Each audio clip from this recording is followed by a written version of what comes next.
All right, well, it's 10:02, so let's go ahead and get started. Good morning and welcome to the Property Management Association's webinar. My name is Sarah Patterson and I'm PMA's Executive Director. This morning, we're looking forward to providing you with tips and tools to maximize your cost savings at your properties. PMA's Program and Seminar Committee is led by Melissa Mariotti from Graystar and Alice Stippelman from K Apartment Communities. And that committee is planning no less than one webinar per month this year. They're also working on several seminars regarding affordable housing, leadership skills, and more.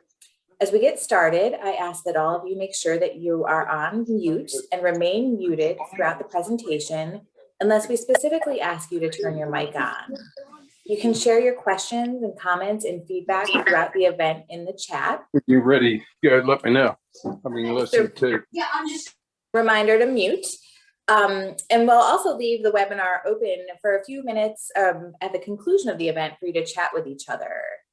Before we get started, I'd like to take a moment to thank our corporate sponsors. These companies are some of PMA's biggest supporters and they deserve your support. Our 2021 corporate sponsors are as follows. Our platinum sponsors are Inter Solutions and Tepfer Construction Company. Our gold sponsors include American Pest, Capital Canopies, Electronic Security Services Incorporated, Finley Asphalt and Concrete, Hawkins Electric Services, Minkoff Company, Multi-Housing Depot, Quest Insurance, Residency Bureau, and TRC Engineering. And last but not least, our silver sponsors include Berkshire Residential, Brothers Paving and Concrete Corporation, Donaldson, and UDR. Let's give them all a thumbs up in the chat. And again, I encourage you to support these members, and all PMA members should be top of mind whenever you need a product or service. PMA has an online membership directory, and that should be your go-to resource whenever you're seeking a new vendor. And if you don't know where the online member directory is or how to access it, give us a call at the office or send us an email and we'd be happy to help. Also, make sure you keep an eye out for information about all of PMA's upcoming events and programs. The PACE and Maintenance Professional Award entry forms are coming your way soon. And we're looking forward to getting together in person at Bull Run on June 23rd for our new golf outing and wine tasting, which is aptly named Summer Escape with Golf and Grapes. And of course, we'll be getting together online. We'll have legislative updates coming your way in April. And also on April 15th, we'll be doing a webinar about roof preventative maintenance and mold remediation. So mark your calendar for that as well. So that brings us to today's program. I'm excited. We have a great group lined up for you today. I'm going to introduce them all by name, title, and company, and they can share a little bit about themselves in their presentations. Again, I encourage you to share your questions in the chat, and we'll do some chatting at the end of the event. So first up, we have Shabir Kamzi. He's the lead architect with engineering and technical consultants. Following Shabir will be Adam Landsman, who's the president of Pulse IQ. And then last, we have Sammy Satori, who's the owner and president of Quest Insurance Group. So with that, I will kick it over to Shabir. Hello, everybody. My name is Shabir Kazmi. I'm a lead architect. Thank you for the introduction, Sarah. And thank you for having me as your speaker today. Today, I have a presentation for you about simple do-it-yourself projects. Let me share my screen. Let's see, that is share screen.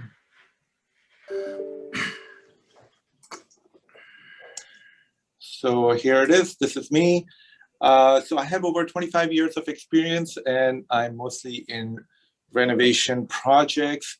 And we want to talk about how do we add by simple adding property appeal with simple do-it-yourself projects. If you can give me thumbs up, can you hear me? Okay, perfect. Thank you. Thank you.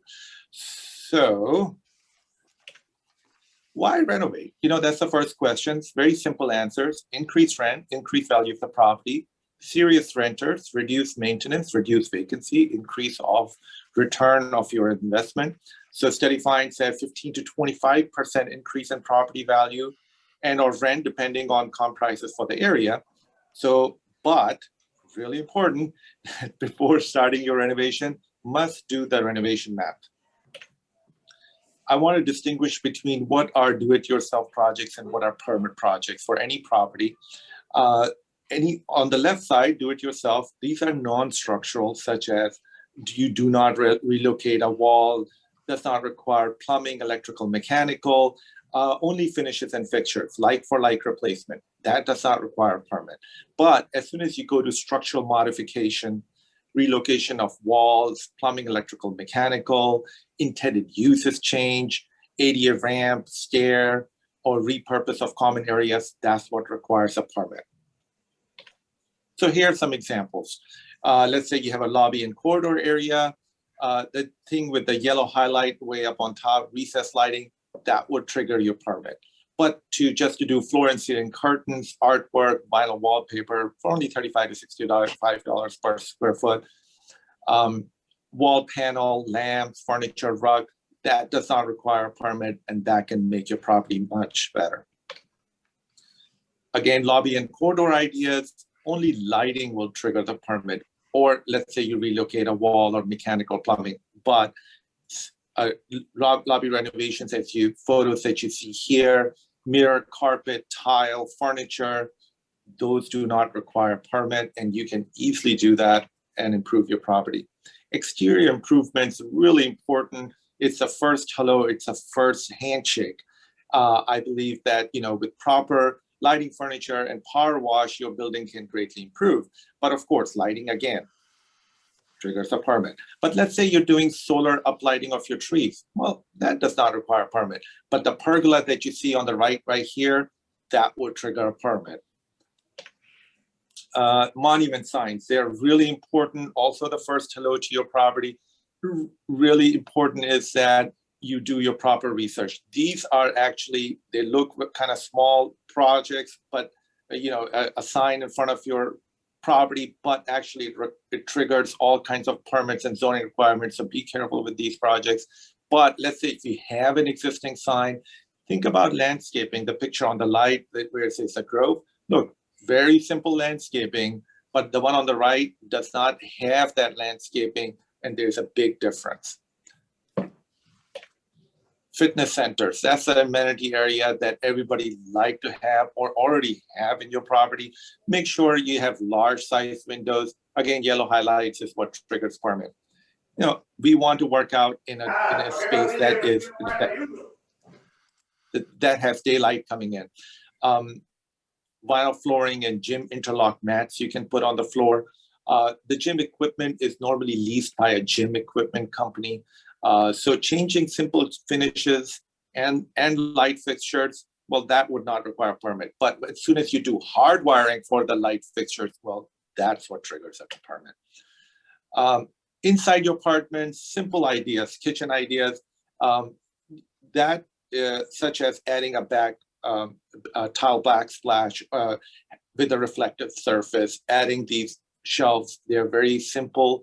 $4 to $20 could be for your tile, or it could be $40 each for your shelf. Very simple, do-it-yourself projects. By the way, I want to talk about do-it-yourself. Doesn't mean that you're going and doing it yourself. That means a licensed handyman contractor. Yes, these are handyman projects, but they need to be licensed because you are at a property that may affect others. And the insurance for those contractors, very important. Here's a slide talking about painting kitchen walls. Not that expensive of a project, but I like to contrast between the walls and the cabinet or try to blend it in. That can greatly improve your value of your property. Simple, adding puck lights. I found this puck light with remote control, battery operated. And adding simple cabinets, knobs. That totally changes the look of your cabinet. Now, if you want to do full cabinet renovation, that's an expensive project. That is not an economical project, but just to change your knobs, no big deal. $3 to $74 each. Bathroom glazed wall tile. Make sure you put glazed tile on the walls and mats on the floor, and that again could your tile. Home Depot. Actually, I found Dow tiles yesterday for only $1.60 per square foot. So it depends where you find it and what sale, but you can make these spaces very attractive. This bathroom vanity projects, they become a little bit of a hassle, but I wanted to warn you about it because there's plumbing involved, and they are a little pricey. They're $200 to $1,600, depends on size and finishes of the vanity, but there is plumbing involved in that. Backlit mirrors, I think they are a wonderful addition to your bathroom. Make sure they have LED lights and make sure it has electrical available. If not, again, then we introduce electrical conduits to it, and that would trigger a permit. But if you already have electrical coming in, well, then this project is a possibility. Adding shower heads, I replaced my own shower heads, but I still recommend that you invite a insured handyman or contractor who install. These can be anywhere between $42 to $106 at your Home Depot. Shower heads that can be very attractive. And of course, a bathroom hardware, pay special attention to that you can buy a set of hardware for a really economical price of $4 to $16. Bedroom ideas. Here, this was a beautiful 10 ways to make small bedrooms feel bigger by Pooja Khanna Tyagi. She talks about light color walls, choose muted floors, do efficient furniture layout, add built-in storage, introduce mirrors to make it bigger, hang ceiling to floor curtains, keep bedding simple, color coordinate room, install floating shelves. And my favorite, of course, what I need to work on myself is declutter, number 10. If you're adding curtains, I highly recommend doing this floor to ceiling curtains. This is a best way to make your ceilings look taller. Let's say you have less than 8-foot ceiling, do floor to ceiling curtains, and that would automatically make your room feel taller. Okay, lighting. Lighting is very key to any of your spaces. I have bedroom lighting because I really like this slide. Your lighting has to be done in layers. So let's say you have a bedroom, the ambient light is this big light fixture on the ceiling that provides the ambience light. The task light is right here over the bed for your reading books or magazine. And the accent light is highlighting this artwork or the fireplace. So lighting is done in layers. And really important thing about lighting is that you get the energy codes. The energy codes now require LED bulbs. So now LED bulbs now come in different color renditions. And Adam was going to tell you all about how many, correct me if I'm wrong, Adam, that what is the best color rendition of bulb you can get, because to match your incandescent bulb. Now, incandescent bulb is the best bulb out there because it has that yellow tint to it, and everybody looks beautiful in the yellow light, in my opinion. But now LED lights, you can match that yellow color rendition. Really important, and Adam's going to tell you about it. And this is me again. And so here I am. I'm an architect. Our firm is called ETC, Engineering Technical Consultants. Been in the business for over 35 years. We offer architectural design, structural and mechanical, transition reserve studies, building envelope and evaluations. The presentation I just showed you, I normally go for 2 hours. So you're going to say, wow, a lot of questions probably going to have. Here's my email address. Please send me an email, and I would love to answer your questions. This is my presentation. Thank you so much for your time. I missed it.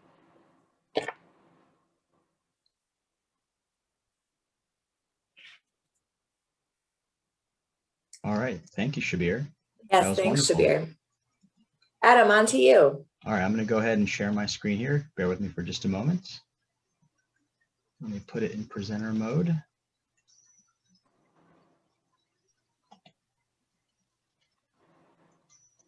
There we go. Does everyone see it?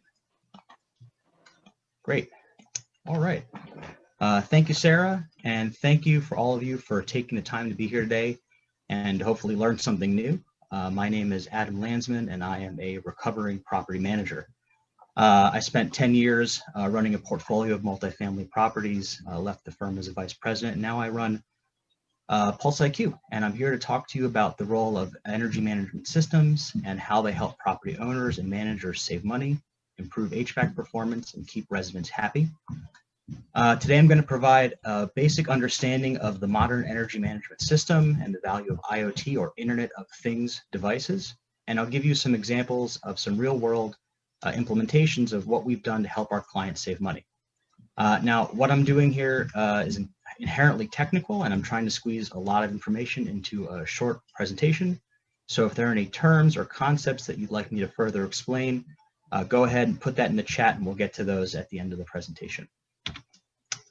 So Pulse IQ, we're focused on multifamily properties, particularly master meter properties, which are commonplace in DC. These are typically older buildings constructed at a time when energy was cheap and climate change wasn't a concern, and they were not designed with efficiency in mind. And we love working with these types of properties because they're underserved and because they have huge potential for savings. In these buildings, utilities, as I'm sure a lot of you know, are typically the single largest operating expense, and HVAC typically is about 50% of that utility spend. Now, research shows that the average building wastes approximately 30% of the energy it consumes. And our experience shows that we can easily recover half of that waste, or 15% of the energy that goes into running the HVAC systems, just by better managing the existing equipment you have. We also like to partner with our clients to make sure we're capturing all of the available utility incentives, and we'll talk about that a bit more at the end of this presentation. But there are some really generous incentives available, especially in Maryland, from Pepco and Washington Gas. And for us, the result is a cash flow positive solution with minimal upfront costs. So multifamily properties, especially the older ones, are facing what I call the perfect storm of financial and operational pressure. Legacy systems don't collect or analyze data, so there's just a lack of operational visibility. There's a constant struggle with aging infrastructure, competition from modern architecture, resident complaints, increasing energy efficiency and benchmarking and performance mandates. And now with COVID, residents are using more energy because they're home during the day and they're not paying rent, and there's generally speaking nothing you can do about it. So the question is, what's the most profitable way to address these pain points? And for me, the answer is simple: go where the money is. Go after that 30% waste in your biggest OpEx category. So you've heard the phrase, you can't manage what you can't measure, and that's the problem. What's happening inside of the central plant, the HVAC equipment, and inside of the units is really just a big black box. And in properties with an antiquated building automation system, or none at all, as it often happens, you as managers can only know if your systems are running or not running. But you have no way to see how efficiently they're running or how efficiently they could be running. So what it means is that you can't fully understand where or how much energy you're actually wasting. And without being able to measure or quantify the problems, it's hard to make the business case for improvements. This is where energy management solutions like Pulse IQs become really useful. So we open up the black box. We use the power of IoT and data to make invisible problems visible and therefore manageable. An energy management system is really akin to your building's brains. And the simplest way to explain this functionally is that it helps you connect, collect, and save. So the EMS, or energy management system, will connect to every piece of equipment and a wide range of sensors in the mechanical room. And with Pulse IQ, we also connect every apartment with our patented mesh network thermostats. And once connected, the EMS will collect millions of points of real-time operational data and send it to the cloud. And then with that vast quantity of data, you can use that to save money with software capabilities that do things like real-time system optimization, monitoring and alarms, energy analytics, and other means to find ways to identify and correct wasteful operations. The result is an optimized building that's always running at peak efficiency. It's important to keep in mind, as I'm sure you hear in other presentations, I think TRC does a really good job of highlighting this, that without active energy management, without good maintenance, buildings tend to get less efficient over time. Again, this can be caused by poor maintenance, mechanical defect, or improper operations.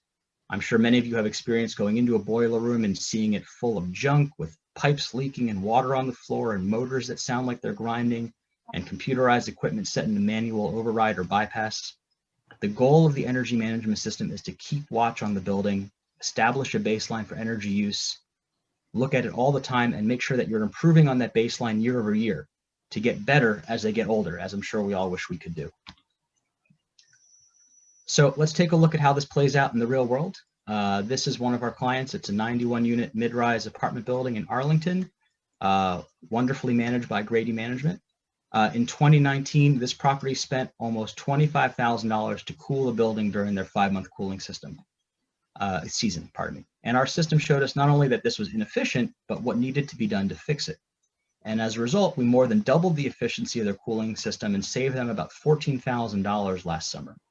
To put it another way, if the value of the property is calculated as NOI divided by the cap rate, and let's assume a cap rate of 5%, this $14,000 improvement in NOI increases the value of the property by $280,000. That's the kind of report you want to bring back to your owners. The payback here was less than 6 months, and unfortunately it was in Virginia, so there wasn't much in the way of incentives. But if this was in Maryland, this would have also generated a one-time PEPCO rebate of $28,000 on top of those recurring energy savings. So now that we've looked at what the EMS can do in the central plant, let's change gears and take a little bit of a look at what IoT can do inside the apartment units. As someone who spent 10 years managing a portfolio of properties, I can tell you firsthand that residents do not care how their HVAC works. They just want it to work. And when it doesn't, people can get very hostile very quickly. It contributes to a real lack of satisfaction, which leads to more turnover and more cost. HVAC issues can lead to bad press, bad reviews on social media, and HVAC related leaks and moisture management issues can also lead to lawsuits. I provided expert witness support on dozens of premises liability cases, and mold is one of the most common and complicated cases we saw. On the other side of the coin, there are also tenant-driven issues. These are what I call tragedy of the commons problems. In master meter properties, when people have free access to a shared resource like HVAC, it's a natural human tendency to overconsume. I learned this lesson the hard way every time I go to a buffet. I don't seem to get any smarter. If you look at the picture here on the right, this was one of the coldest days in February. It was overcast, breezy, well below freezing. Each of these yellow circles is an open window. And what it shows is that there's a sizable minority of the residents here who are abusing the common HVAC resources and literally throwing the owner's money out the window. So these are the types of problems that can be solved with Internet of Things or IoT devices. It sounds like a fancy term, but it's really just a generic word for a whole universe of devices that are connected to the internet that can use data to facilitate automation or reporting. Our thermostats are an example of an IoT device. The ugly thermostats you see on the left side, again, pictures I've taken recently of properties I've been to, are from the 60s and 70s. They're original to these properties, and I see them everywhere you have fan coil units in central plant properties. We have thermostats that are designed to replace these. And without any Wi-Fi or IT infrastructure needed from the building or the units, we can get data from inside every apartment and send it to the cloud with a cellular modem where our clients can access and manage the thermostats and all the data that comes from them. And what it gives us is a look inside of every apartment. And you can do a lot of really cool things with that that are not otherwise possible. So for example, we can see in real time and over the historic trend, the temperature, the set point, and the fan coil unit runtime inside every apartment and across the whole property. We can see the humidity level inside every apartment. That helps us to reduce liability by proactively identifying and addressing potential mold growth conditions. We can remotely ID in-unit problems such as resident abuse, like running the heat with the windows open, or use of space heaters, as well as mechanical malfunctions like fans that are not working due to clogged filters or problems with the coils. And you can curb overconsumption by setting global limits. So for example, on the old thermostats you see here on the left, the dial goes from 40 to 90. And I'm sure you guys are used to going to apartments and seeing somebody in the winter with the dial turned all the way to 90 with the windows wide open. With ours, we can set a remote min and max temperature to whatever you want. So in the winter, let's say 60 to 72. And one of my favorite features is that you can send messages from the website to all the thermostats or a subset of the thermostats saying things like, hey, the HVAC is off for repairs. Thank you for your patience. And that really helps to facilitate better communications, and it hopefully will reduce calls and complaints to the management office. And finally, we can generate automated reports and alarms on units for things that are showing abnormal operating conditions. Again, so you can be notified of a problem and fix it before it becomes a failure or a complaint. Another good example of an IoT solution that we're coming out with later this year is a low-cost leak detector with 24/7 monitoring and alarms. If I could have prevented one type of disaster as a property manager, leaks would have been at the very top of my list. They're very expensive, at least $5,000 every time it happens. And it's more than that, it's just a time sink. And what's worse is that no matter how well you handle it, your residents are never happy. So that really impacts, satisfaction and turnover. And as Sammy will tell you, it can have a really dramatic impact on your insurance premiums as well. So again, let's take a look at how this plays out in the real world.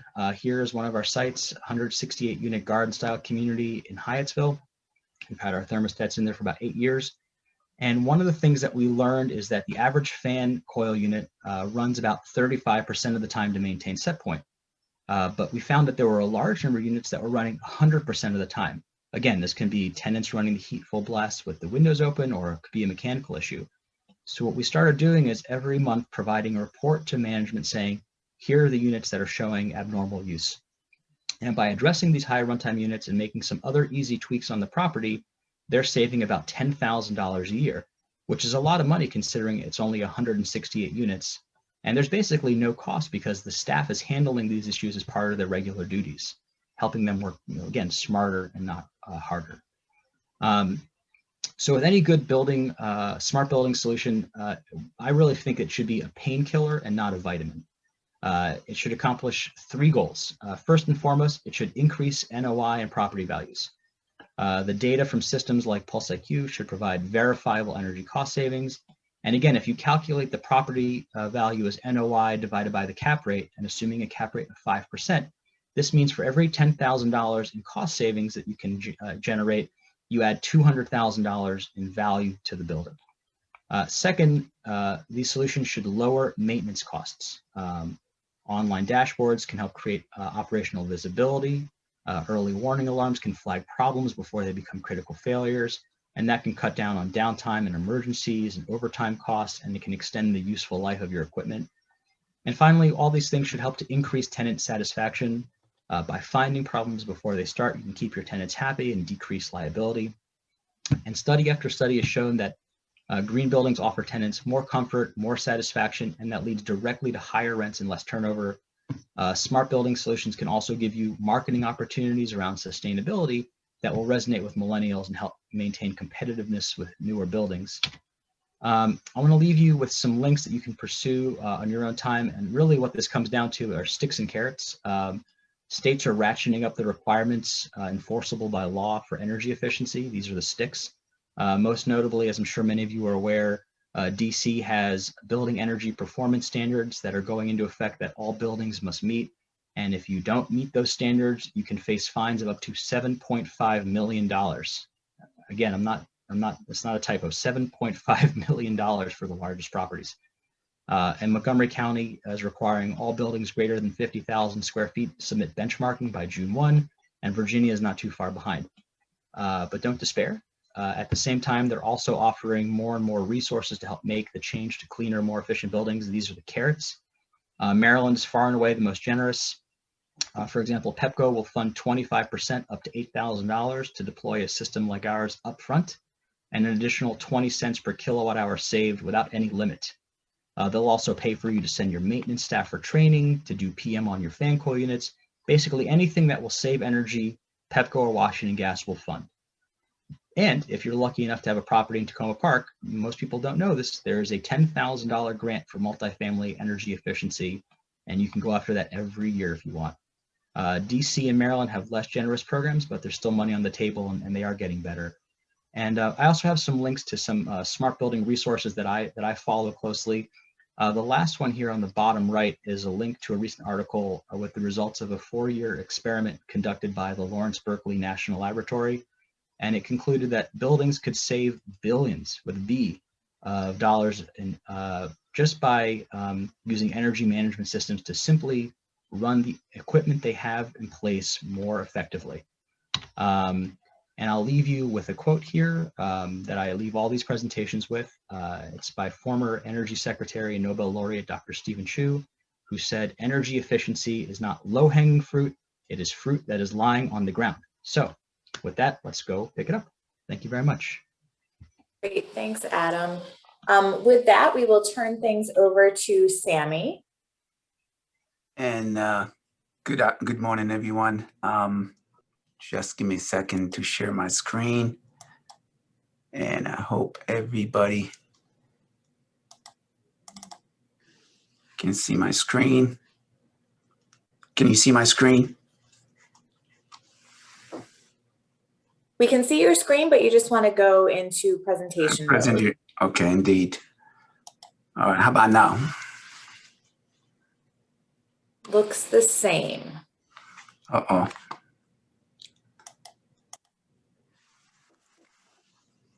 It's presentation mode, so bear with me for a second.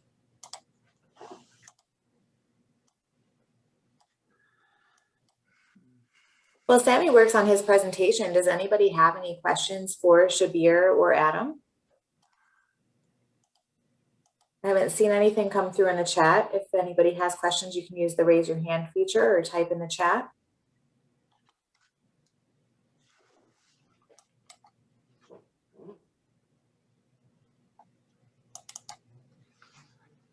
There you go, Sammy. Perfect. All right. I appreciate everybody's patience. Good morning to everyone. Tough act to follow between Shabir and Adam, but I'm going to do my best. A few seconds or a few minutes would not do justice to this presentation. So to the extent you have any more questions after I confuse you with all this information, make sure to reach out, and I'd love to and confuse or clarify some of this information with you in future chats. So with that said, this is a little bit of information about me. Some of you probably interacted with us in the past or with me personally, but I'm looking forward to working with each and every one of you to the extent that we can reach out afterward. The goal of this presentation is to follow up on what Shabir and Adam had mentioned to you, improving your property and its appeal, hiring people to do the work, preferably licensed and insured contractors would be critical, but also I want you to be aware of the risk you face in the event of a claim or thinking it did not go right. You want to make sure you have a fallback plan and you have all the tools to make sure to respond to the liability and put back the property the way it was before. So two sections in this presentation. One deals with the tenant per se and the interaction between you as a manager and the tenant, asking them and empowering them to insure themselves and sort of protecting them from themselves if you wish. But also in the event of a claim, we want to talk about how you would, the best way to handle a claim and bring it to conclusion the fastest way possible with the least amount of angst. Mindful of the fact that both presenters, what you learned in both of these presentations will come extremely handy and help you in future renewals to the extent you document these and report them to your agent.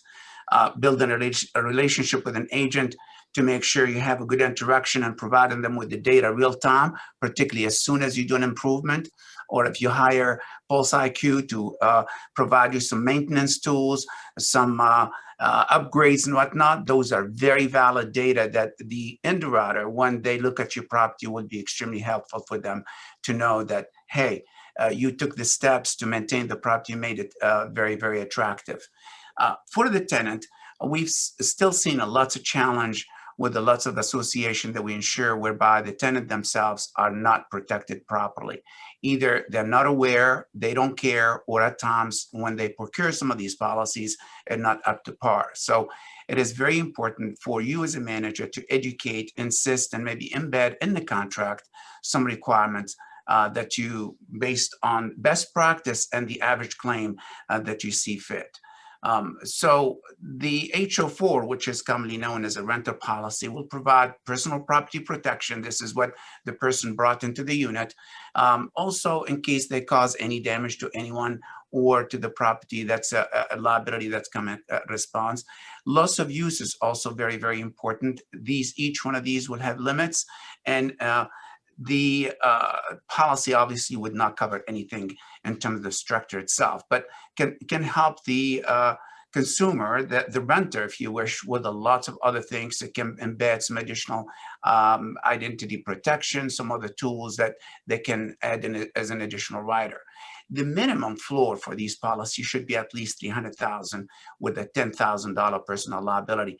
To the extent it's a high value location with the person bringing in some belonging that over the $10,000 limit, it behooves them to make sure to insure it and to document what they have in the unit. Lots of times there would be a legend that they lost something, but they have no proof of it. So the carrier will be asking you for proof to the extent that he's any claim filed. Also, we see that some of these policies are broad form, not a special form. The difference is huge. One will give you a blanket for anything that's except what is excluded in a policy. The other one will itemize the losses or the peril, if you wish, that will trigger the claim. So these are very, very important element. You as a manager, you can probably have a good positive impact to either educate or bring these to the forefront for some of these tenants. In case of a claim, obviously we see what drives the cost of insurance and what makes this marketplace and habitational in general not very attractive to carrier is both the severity and frequency of claims. And this is one of them. Water is a big culprit to that. Most of the carrier, particularly dealing with the DC with old properties, they either shine away completely from that market and dropping it off, or they're putting some very high deductible for them to insure the property, making it very, very costly, both in terms of premium, but also in the event of a claim, the association has to incur high deductible, which is the cost that they have to pay out of pocket before the policy will kick in. So a few things that the tenant, or you can educate your tenant what to do in the event of a claim. So the first obligation of any insured is, of course, to mitigate the damage, to stop the damage from wreaking havoc in a property. So whether that to educate them about where the shut-off valve is, give them an emergency phone number, make sure to give them a good access and a quick free sort of consultation to someone that they can come in very quickly and mitigate the damage. Lots of times we see also problem here is the time elapsed between the leak, say for instance, and somebody responding to it because the tenant would not give them access, or he or she is not there, or somehow they cannot find. Every minute, like I mentioned in the slide before, every minute is really a ticking bomb, so to speak. So what also we see when a claim starts unfolding and once the claim is filed is lots of acrimonies between the tenant, the manager, the adjuster, and it makes it very, very complicated. And the longer it drags, like Adam mentions, the more bad taste it leaves in the mouth of everybody involved. And obviously the carrier has to abide by the contract, make sure the adjuster does what they're supposed to do, and evaluating the claim, seeing who's responsible, where the claim lies, and possibly subrogation later on. So you want to work with them. To the extent you antagonize them, that's going to help you at all. Also very important, the people that's going to respond and do the work, licensed, unlicensed, insured, well covered, those are very critical elements. So as you call in someone to assist you, just make sure it's better to do it way ahead when you don't need anything. When things are well, you establish a relationship with a good handy person or a contractor that's specialized in mitigation that will respond to you very quickly. That would be extremely helpful to make things much, much easier. The association has a say in all these. Most likely you educate your tenant, most likely you have a hotline and so on and so forth. But guess what? Lots of these claims happen in the middle of the night. So you want to make very sure that you're well equipped, and in any event that empower the tenant to do things on their own to mitigate some of the damage, and the leak can be stemmed very quickly. When a contractor is hired, even a handyman, you want to make very sure that A, they do good craftsmanship, but B, also they have a wherewithal in terms of coverage. We've seen lots of policy that push you to the wind with a non-admitted carrier with a $300,000 limit. Those type of policy would not do it justice. And so when you have a claim and you start filing and subrogation takes place, guess what?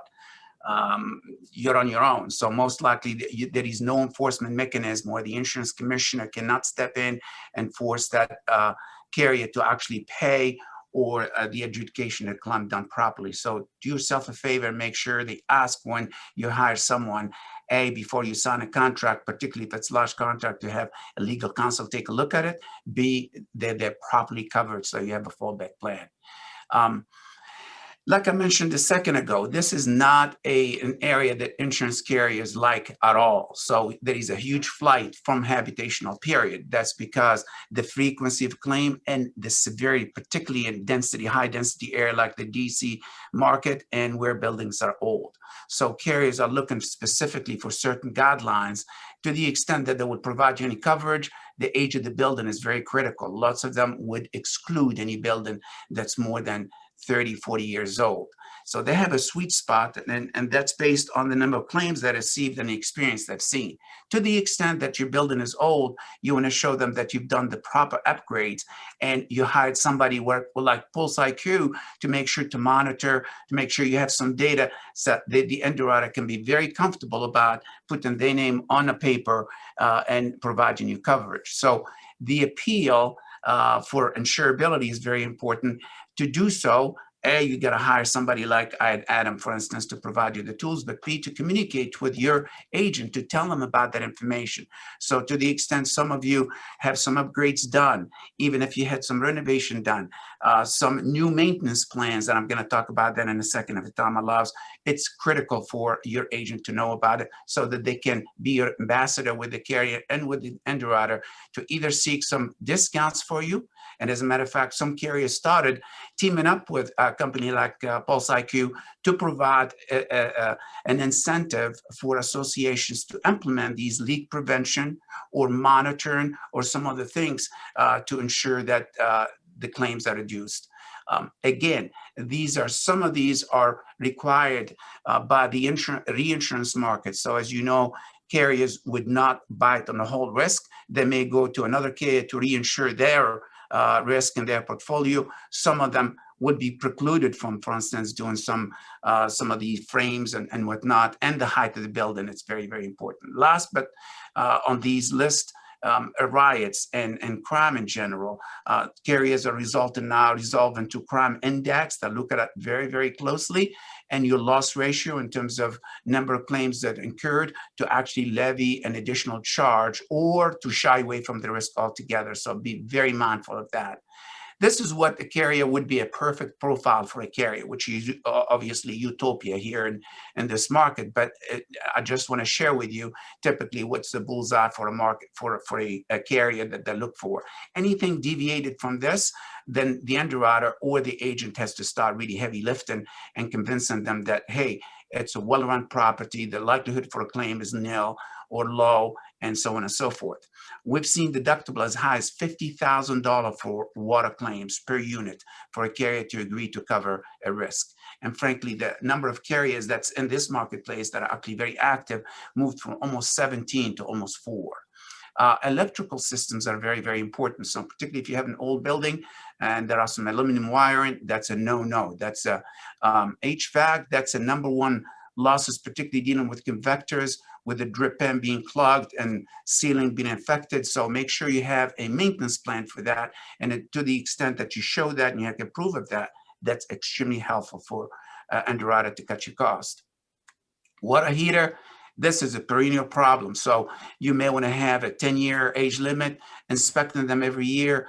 When they happen in the middle of the night and they threw so much water and caused so much damage. And sometimes this $6,000, that's a joke, particularly in this market.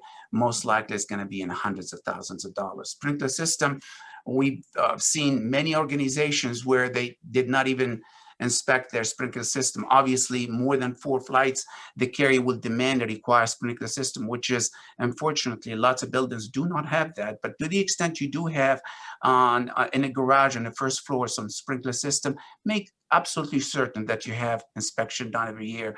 It's obviously the law in DC, but lots of associations, lots of buildings either forget or neglect to do so. These are some element what we think is very, very important to enact as a policy, as a rule of thumb, as best practice, if you wish.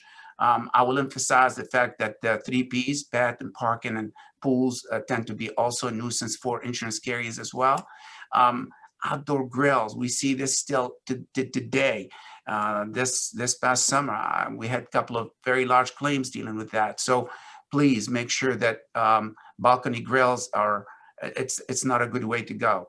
Same thing, we've seen still some challenges with people doing some, either small work and whatnot, replacing a fridge, putting the freezer line and not connecting it properly and dripping, causing tremendous amount of damage to sealant to the unit below and some mold impacts and so on and so forth.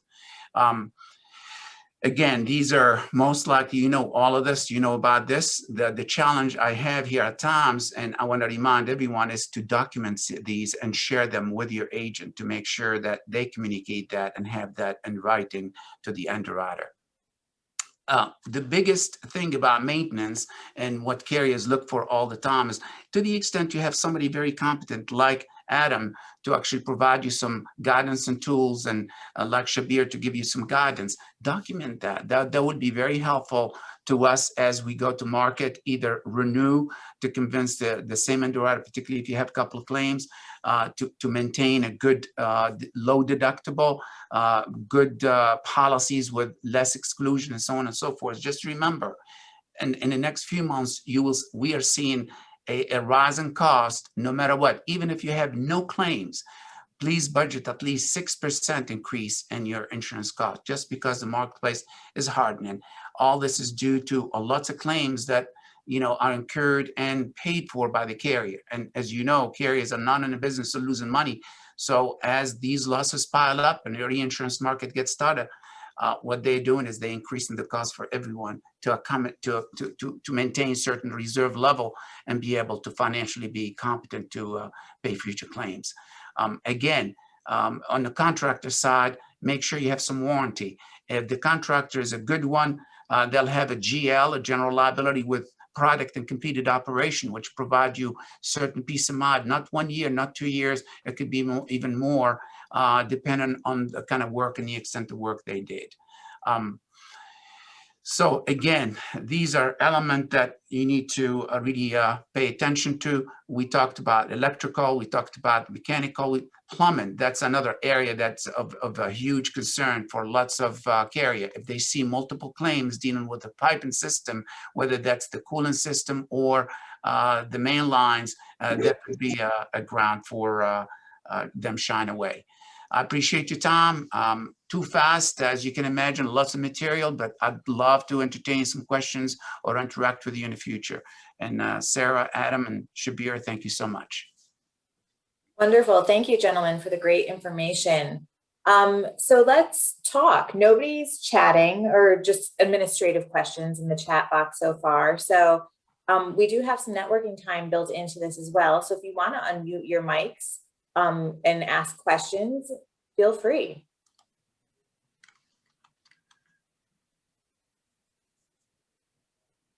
So we have a bunch of shy folks here, huh?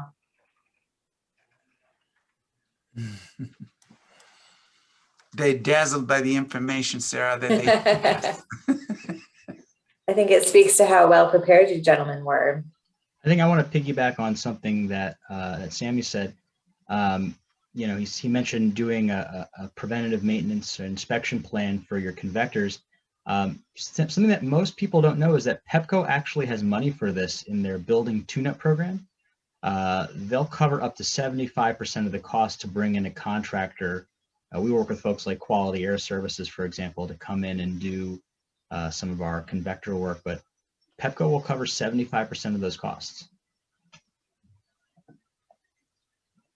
Wow. How would they apply for that money, Dan? You have to work with an approved service provider, but I'm happy to help people get to the right folks. All the Pepco and Washington Gas programs in Maryland are administered by ICF, and they have a very helpful staff. They will hold your hand and walk you through the application step by step. It's very, very easy.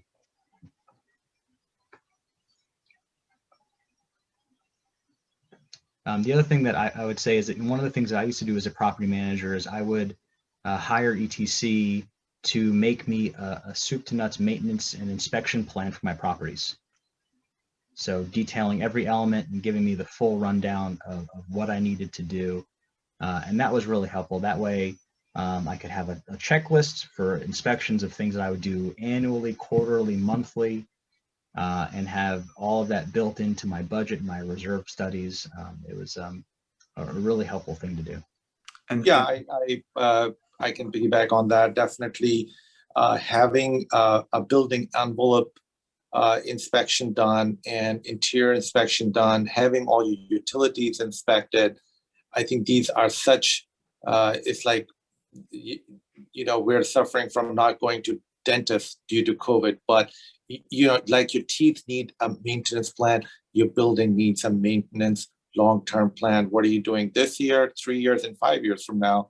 And what insurances you need? I think Sammy is so right about it that that the insurance part of it is factors in and big time when you are trying to project what your property is going to do between now and 5 years. And every one of the elements you mentioned would be extremely helpful when presenting a case and giving the full picture to an underwriter. Imagine, these underwriters that are in the business ascertaining that the company does a smart financial decision by betting and insuring a building. And if they make a wrong decision, their job is on the line. So insuring them and provided them confidence that the manager of that building, like Adams, is doing everything they can to prevent and alleviate some claims, it's huge. And it builds a relationship to a point where they don't want you to see you go. So even though they're having pressure financially to increase your costs, they'll find ways to make it happen for you. And the opposite is exactly true. Sometimes they cannot wait to get off a contract. Before the renewal, 30 days, they send you a letter saying, we appreciate doing business with you. But that's because I've seen lots of maybe small claims and they expect them the shoe to drop with a very large claim coming down the pike. Yeah, one of the things that our committees have really recognized is how much properties have suffered from lack of preventative maintenance, to Shabir's point. And that's why we're doing the roofing preventative maintenance seminar next month, and also talking about mold remediation, because oftentimes if you let your roof preventative maintenance lap, you end up with water intrusion and all that bad stuff. So that's what's on the agenda for next month. Another easy one in the mold world is making sure that your building is properly balanced and pressurized. A lot of times people never go on their roofs. So you might have, rooftop exhaust fans, and if those aren't running, you might have pressurization issues, and you might, if your building has too much of a negative pressure, be drawing moisture in through the envelope of your building, which can cause pervasive moisture management problems and mold and lawsuits. And it's one of those things that it's not hard to prevent if you know what you're looking for. It's just about actually getting out there and looking. Mm. Absolutely. I know we limited you guys to 15 minutes for your presentation. Was there anything that you cut out and had heartburn about that you want these few minutes that we have? There's always something. There's always something. Yeah. So in my case, on the claim side, right, where we see lots of times where there are, if they have a major claim, let's say a roof, right, Sarah, like you mentioned, and the roof is redone and the carrier paid for some or totally to replace the roof. That's very impactful. So now the life of the roof starts again and the reserve study is impacted. So now the association can save lots of money by factoring that in and reporting that back to their reserve study. Because they don't have to put them, that $300,000 toward that roof.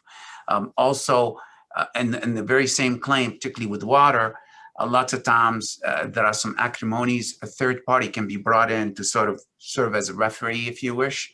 And we have with and without those, and it tend to be a little bit of a challenge once a third party get involved, because the claim gets all of a sudden 10 to 15% more have to go to that third party to help adjudicate. So a couple of tips in there. So to the extent you can reduce the acrimonies, work with the adjuster, build a relationship, that could save you lots of money. One of the things we do when we're doing reserve studies is that we do this survey of questionnaire. And I think that would definitely help the property managers when they are trying to assess individual units. And that really tells sort of like the baseline of the things that are not working and working in the individual units. Such as, are there windows leaking? Is the AC unit is working properly? Are there any watermarks on the ceiling? These things, they can be a sort of area of things that should be monitored, and then of course how outside the units, the overall condition of the property.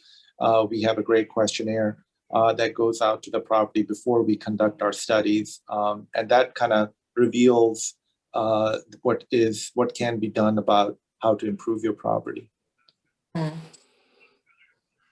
I think it's interesting. It's hard for property managers to make the case to their finance folks and to their asset management folks to invest in these programs, and that's where data is really helpful. I was talking to a very large property in Montgomery County the other day. 3 big towers. They spend $300,000 a year on leaks from their convectors and from their risers. And that's the kind of thing where just a little bit of prevention can go a heck of a long way. And again, when you think about, I can't stress this enough, when you think about the types of cost savings that you see, NOI divided by cap rate, that's the shorthand for property value. So when you can save money, you're increasing the value of your property, by a factor of 20. Plus the beauty and the living and harmony that's going to create. Yeah, it's a good point. So one of the things that we've struggled with at PMA, as we haven't been able to get together in person, is replicating that lovely networking that happens at the conclusion of an event. So if any of you are here, and I see a few of you have your cameras on, I might click on you shortly. If you want to introduce yourself, feel free. I guess pretend like we're in person and say, "Hey, how are you doing? What are you doing for spring break?" So my friends are turning their cameras on. I love it. My heart is warmed. Now you just have to talk.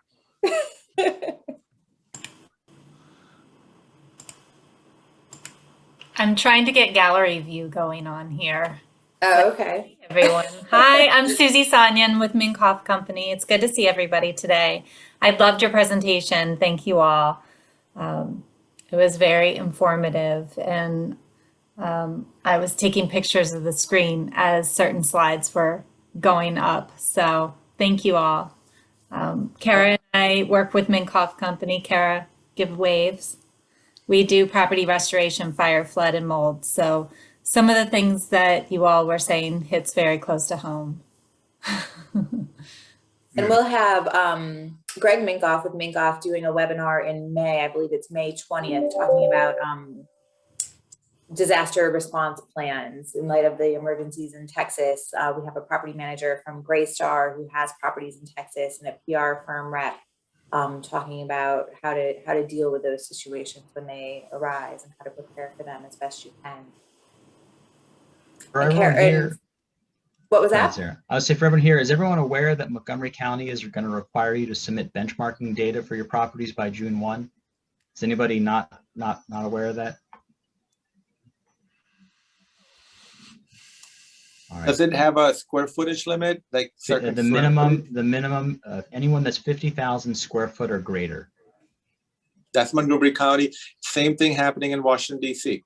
DC, the benchmarking requirement's been there, but now they're putting in place the energy performance standards. So if you don't meet the median energy performance for your property, for multifamily or whatever your category type may be, you can face fines. The largest property fines are up to $7.5 million.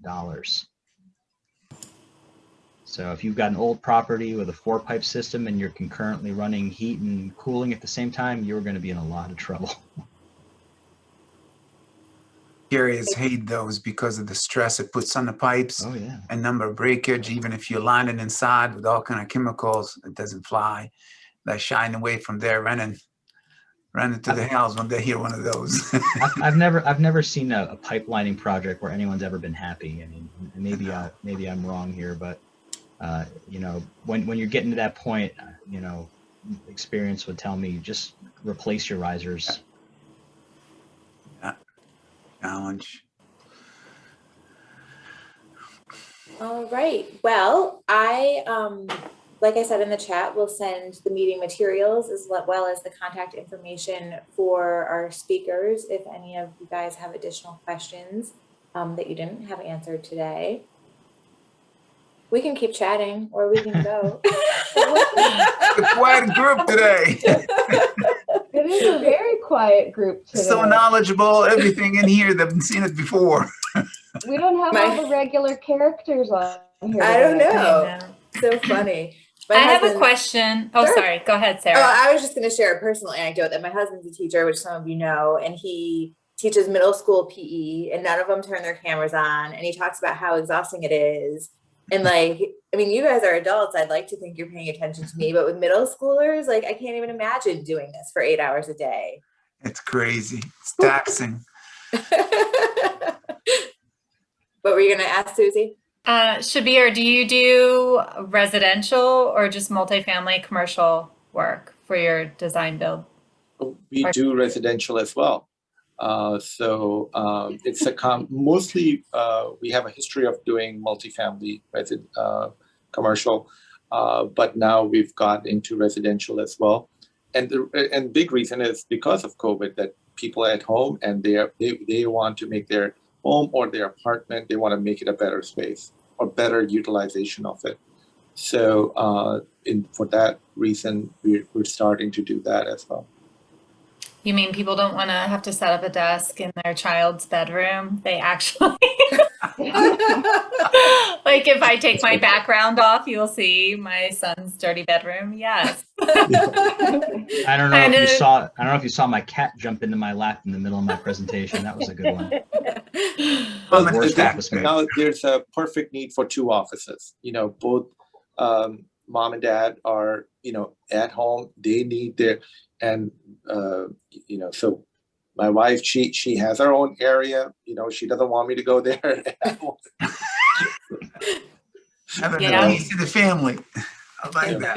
We have a single car garage and we're going to take it down and put a double or triple and put 2 offices above it and have lots of insulation and padding around those offices because my husband's voice is very beautiful. Kara's laughing because she knows.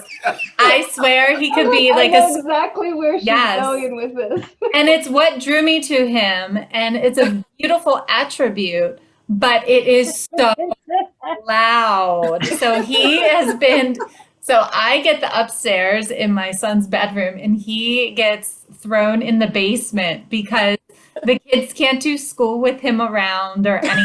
It's like, oh my gosh, it's too much. So yeah, lots of insulation on that area that we're putting together. Proof there should be. Right. Hey Tom, I see you. You're unmuted here. Do you want to say something? Yeah, thanks. I'm Tom Dietschy. I'm the manager of energy efficiency and sustainability at Derrick Associates. We're a small lighting company in Gaithersburg and serve a lot of the members of PMA, large portfolio managers and owners of multifamily properties, especially, but also office buildings. And so I just want to emphasize LED lighting as a very quick way to have quick payback, great return on investment, especially when the utility incentives are incorporated. So to wrap that into, especially what Shabir and Adam were saying, it's, retrofits, especially in older properties. It can just be replacing a lamp that gets an $8 to $9 rebate for the PL lamp replacements that are very common. That's less than a year payback. So it's really easy, really quick. They start seeing the financial results of that right away. And I would just point out that, of course, in larger buildings, there's large opportunities, say for that example, but a lot of these properties have a lot of parking, whether it's surface parking or stacked parking garages where the lights are on a lot. Obviously parking garages all the time. And so LED products in those cases are really big money savers. And also that's where really large rebates are available, especially from Pepco. You know, Tom, it's not just the energy savings, it's the maintenance savings. Because every time one of those pole lights goes out, you got to get a guy in a bucket truck. Yeah. The light bulb might cost you $20, but the service call is going to be $150. So if That's you can go from an incandescent light that burns out every 18 months to an LED light that'll last you 7 or 8 years, I mean, the maintenance savings is where the money is for me. Is when I used to do this. That, and there's liability too for Sammy. You know, if you got parking lights that are out and somebody gets mugged in your parking lot, they're going to come after you for that. Yeah. Yes. So for resident, we call it comfort, because we say it's going to be better for security than people like look to us if that doesn't actually hold true. So we say for, you know, resident comfort and convenience on that case, but certainly the maintenance aspect that you mentioned is a huge selling point for us, because functional life for LEDs are so long for exterior lights, you know, that are on all night. We're talking, you know, over 11 years. Mm-hmm. Now, another component of the floodlight or the pole light might break before then, but 11 years is when the LED itself gets down to 70% output. And that's kind of the recommendation for replacing it. But at the same time, does anyone really replace high pressure sodium lamps when they're not putting much light out? They keep going and going and going. And just that there's a little bit light, people say, you know, they don't think that they should be replaced, but they should, because it's really not serving the function that it was intended for, you know, lighting the space. I've seen some of those cities, the studies where you can see, you know, maps of cities from space, and you can see the cities that have invested in energy efficiency and the ones that haven't. And it's like, you know, one will look white from space and one will look orangish. Good point. It's actually really neat stuff. It's a good way to gauge, you know, how progressive and advanced any given city is. Wow. Yeah, that's right. And there's also much more optical control from LEDs. Yeah. So you can prevent that light spill onto neighboring properties or into resident windows. There's just much more control with LED technology. So it's a simple investment that pays off well in a lot of ways. I had a property in Southwest that had these old lollipop lights with a big, you know, glass sphere on them, and they were just spilling light in all directions. So we left the fixture in place, the globe, but we changed the bulbs inside to LEDs that had a slight downward angle on them. And that made a lot of difference. People were much happier. Wow. Hey, Tom, give me a call. I still walk into properties all the time that have T12s with mercury ballast in their boiler rooms. Maybe I can... Oh, sure. Smithsonian email. Maybe we material. can bring you into those. That would be great, and vice versa. Wonderful. Thank you. It's been nice talking with you all. Absolutely. Thank you for coming. Yeah, great Adam, I presentation. had to laugh when you mentioned the cat because I had a sleeping puppy for the whole hour until you said that. It's Cat, like what? Where? it's like he heard you and then he was just yapping. Oh, hey there. Yeah. How big will he get, Kara? You know, he's a rescue, so it's hard to say, but I hope at least 60 or 70 pounds. Oh, wow. Okay. Yeah, like large, you know. Yeah. Looks a little bigger than last time we saw him. I know. It's amazing how fast they You're feeding grow. him well. Yeah. Oh, I know. He found the food bin. He's able to get in the food bin by himself now. He's in trouble. He's only 10 weeks and I got a bin with a lid to keep it fresher. And ever since I brought it home, he keeps jumping up and using his teeth to try to get it open. I'm like, you small power. Right? Say, I'm so cute, but I'm careful. Oh my God. Yeah, no, great presentation. Thanks, you guys. Thank Yes, thank you. Yeah, thank you. And Shabir, I think Susie was asking you about residential for a friend. What about Minkoff? Do you guys do residential construction? We do single family, but it's typically large scale. So entire Pretty catastrophic. yeah, were to burn down or have lightning strike and have a fire, or huge flood or something like that. But it's typically multifamily property management is kind of our niche. So apartments and condominiums, commercial office buildings. Yeah. We're doing a lot with Avarice right now, actually. Oh, great. Glad to Yeah. hear that. Yeah. I mean, that relationship goes back, decades. Oh, sorry. All right, well, I will let you guys get your work, if you will. But thank you guys for joining this morning. This was great. So much. Thank you so much. Lots of Thank you. fun. Have a Thanks, great day. everybody. Everyone. Thank Adam, you. Shabir, and Sarah. Thanks. Susie, We'll see you see you all later. soon. Take care. Erica, Thanks, you've been guys. quiet today. Have a great day, everyone. See ya. You too, Kara. Thanks.